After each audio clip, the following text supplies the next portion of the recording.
ऐका मेहरबा, माझी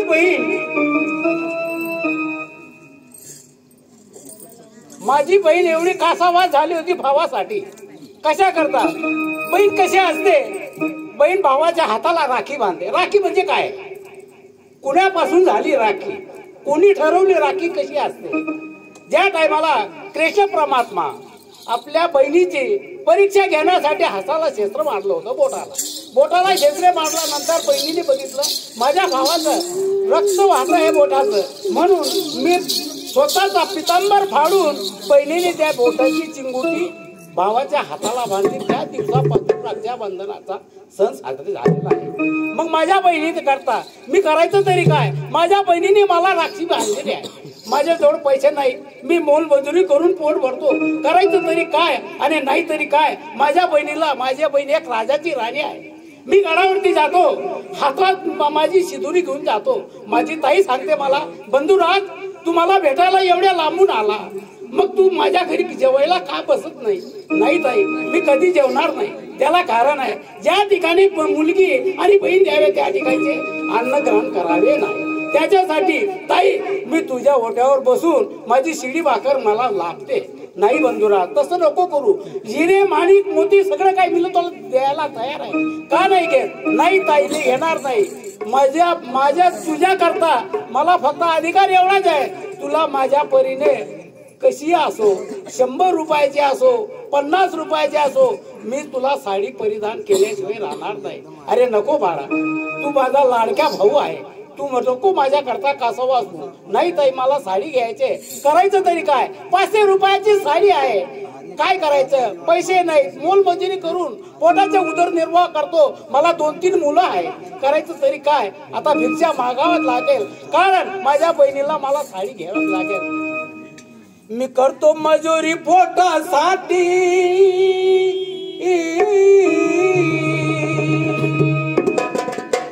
मेहरबान. पोटासाठी मजुरी करतो, पोटाची खडकी भरण्यासाठी मला 100 रुपये बेकार रोजाचे मिळतात. पोटाची खडकी भरायची, पैसे उरवायचे कसे, पोटाची खडकी भरायची कशी, बहिणीला साडी घ्यायची कशी. असतील कोणी मायबाप मला बहिणीच्या साडीसाठी पैसे देतील हो.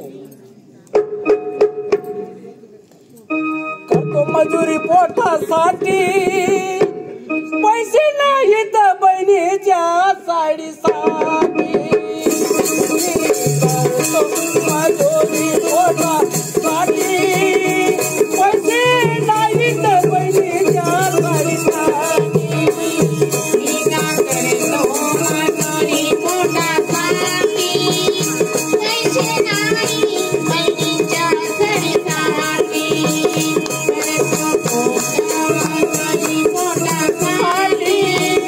पैसे नाही बहिणीच्या साडीसाठी.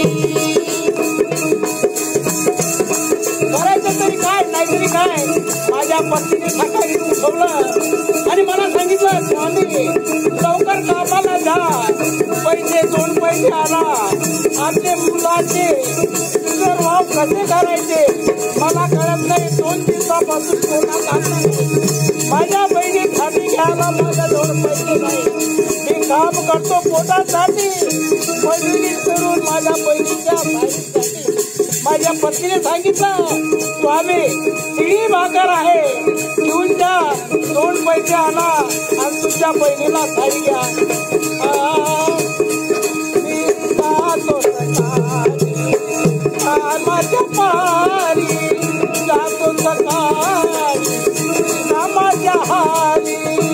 पैसे आणतो पोटासाठी, पैसे नाहीत बहिणीच्या साडीसाठी. करतो मजुरी पोटासाठी, पैसे नाहीत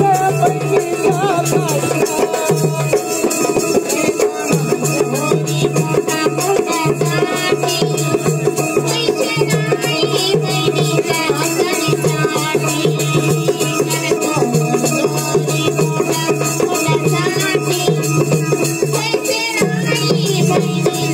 साडीसाठी. मला 2 मुलं आहेत, त्यामध्ये शिकतात. टीचर साहेबांनी, मास्टर साहेबांनी माझ्या मुलांना हाकलून लागतो, कारण ही साठी पैसे नाही, तुमच्या मुलांना शिक्षण मिळणार नाही, ही तुम्ही भरणार नाही, तुमच्या मुलाचं शिक्षण होणार नाही. राहतो उपाशीच्या पोटी, पैसे नाहीत फी भरण्यासाठी. करतो मजुरी पोटासाठी, पैसे नाहीत फी भरण्यासाठी.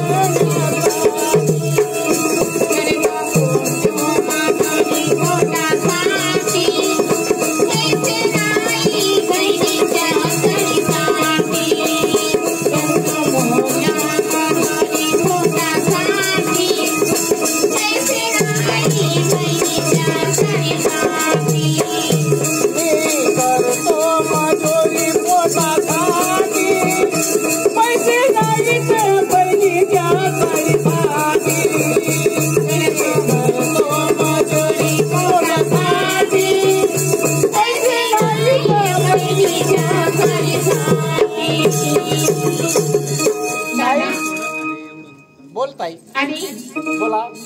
खरी गोष्ट आहे, पोटासाठी मजुरी करत असतो, साडीसाठी पैसे नाही. नाही ताई, माझ्याजवळ पैसे नाही. दादा, हा, अरे मला तुझी साडी नको, चोळी नको बाबा, मला तुझं धनदरव्या नको रे दादा. ताई मी करायचं तरी काय आणि नाहीतरी काय. मी तोंड कसं दाखवू या लोकांना. तुझ्या बहिणीसाठी काय असते, दिवाळीची एक साडी असते, रक्षाबंधनाची एक साडी असते, आणि शेवट शेवटच्या काळी त्या साडीला काय म्हणतात, बोयवन म्हणतात. तिसरी साडी बोयवन आपल्या बहिणीसाठी भावाचीच लागू पडते, कुणाचीच लागू पडत नाही. दादा काय करायचं ताई? या ठिकाणी मला तुझी साडी नको, चोळी नको रे दादा. या ठिकाणी मला तुझं धंदा